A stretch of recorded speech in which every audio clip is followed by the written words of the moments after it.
मुंबई के माहिम इलाके में स्थित डिसूजा चौल का नाम सुनते ही लोगों के चेहरे पर डर के आसार दिखाई देते हैं। यह चौल 1960 के दशक से लोगों का निवास रहा है, लेकिन एक हादसे ने इसे डर का अड्डा बना दिया।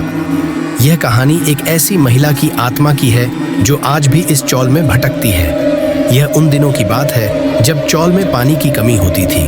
लोगों को कुएं से पानी भरना पड़ता था। रेखा नाम की एक महिला अपने 2 छोटे बच्चों के साथ चौल में रहती थी। उसका पति मुंबई के किसी और शहर में नौकरी करता था और वहीं से पैसे भेजता था। रेखा को सब लोग पसंद करते थे क्योंकि वह हमेशा दूसरों की मदद करती और मुस्कुराती रहती थी। एक रात रेखा को याद आया कि सुबह के काम के लिए उसके पास पानी कम है। सुबह के लिए पानी भरना जरूरी था, इसलिए वह रात के अंधेरे में कुएं के पास गई। रात के समय चौल का माहौल बिल्कुल सुनसान होता था। केवल कुछ कुत्तों के भौंकने की आवाजें सुनाई देती थीं। वह पानी भरने के लिए अपना मटका कुएं पर रखकर पानी खींचने लगी। पानी भरते समय उसका पैर फिसल गया और वह कुएं में गिर गई। कुएं का किनारा बहुत पुराना था, इसलिए किसी को उसके गिरने की आवाज सुनाई नहीं दी। सुबह उसकी लाश मिलने पर चौल के लोगों के होश उड़ गए। उस दिन के बाद से चौल के लोगों ने रेखा की आत्मा का डर महसूस करना शुरू कर दिया। कुछ हफ्तों बाद ही लोगों को रात के समय एक महिला के रूप में सफेद साड़ी पहने कोई खामोश साया दिखाई देने लगा। लोग कहते हैं कि रेखा की आत्मा को आज तक शांति नहीं मिली है। वह अब भी अपने 2 छोटे बच्चों और घर वालों के लिए तड़पती है। एक रात चौल के रिक्शा चालक राम ने रेखा की आत्मा को अपने सामने देखा। राम बताते हैं, मुझे लगा कि कोई महिला अपने बच्चों को ढूंढते हुए चली आ रही है। मैंने सोचा कि यह कोई आम औरत होगी, लेकिन उसके चेहरे को देखते ही मेरे रोंगटे खड़े हो गए। उसका चेहरा बिल्कुल सफेद और आंखें बिल्कुल काली थीं। जैसे ही मैंने पलटकर देखा, वह गायब हो गई। उस रात के बाद राम ने कभी भी रात को चौल के अंदर कदम नहीं रखा। इसके बाद और भी कई लोगों ने रेखा की आत्मा को देखा और उनके साथ डर और बेचैनी महसूस की। एक अन्य व्यक्ति शांति कहती हैं, एक रात मैं अपने घर जा रही थी, मुझे लगा कि कोई मुझे देख रहा है। जब मैंने पीछे मुड़कर देखा तो मुझे रेखा का साया दिखाई दिया। उस रात मुझे नींद नहीं आई। मैंने अपना घर छोड़ दिया। रात के समय चौल के लोग अपने दरवाजे अंदर से बंद कर लेते हैं।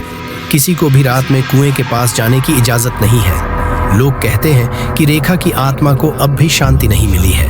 उसका साया आज भी उस चौल के किनारे पर घूमता है। कुछ लोग यह भी कहते हैं कि रेखा की आत्मा ने अब कुछ नए लोगों को भी अपना शिकार बना लिया है।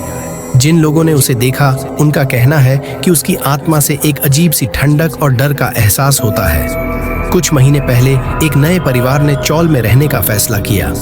ये लोग इस इलाके की दास्तानों के बारे में नहीं जानते थे और बिना किसी डर के रात को कुएं के पास घूम रहे थे। उस रात के अंधेरे में जब वे पानी भर रहे थे तो उन्होंने सुना कि एक औरत की चीख गूंज उठी। सब लोग अपने अपने घरों में बंद हो गए और उन्होंने नए लोगों को भी यही सलाह दी कि वे यहाँ से चले जाएं। लेकिन वे लोग नहीं माने। कुछ ही दिनों बाद उन्होंने भी रेखा की आत्मा को देखा और चौल छोड़ दिया। कुछ लोगों का मानना है कि रेखा अभी भी अपने बच्चों के लिए वहां भटक रही है। चौल के पुराने लोग कहते हैं कि जब भी कोई रात में रेखा की आत्मा से मिलता है तो उसके डर को महसूस करते ही उसके अंदर एक अजीब सा एहसास पैदा हो जाता है। यह एहसास उसे वहां से चले जाने पर मजबूर कर देता है। आज भी अगर आप माहिम में डिसूजा चौल के पास से गुजरें तो आपको एक अजीब सी ठंडक और रात में एक औरत की चीख सुनाई देती है। खासकर रात के 12 बजे के बाद जब सब कुछ खामोश हो जाता है, तब यह चीख और भी ज्यादा डरावनी लगती है। आप देख रहे हैं स्कैरी माइंड, जहां हम आपको असली डरावनी कहानियों की दुनिया में ले जाते हैं। हर हफ्ते नई और रहस्यमयी कहानियां हिंदी में। अगर आप डर को करीब से महसूस करना चाहते हैं तो चैनल को सब्सक्राइब करें और बेल आइकॉन दबाएं। डर के सफर पर साथ चलें। स्कैरी माइंड, डर को नया नाम।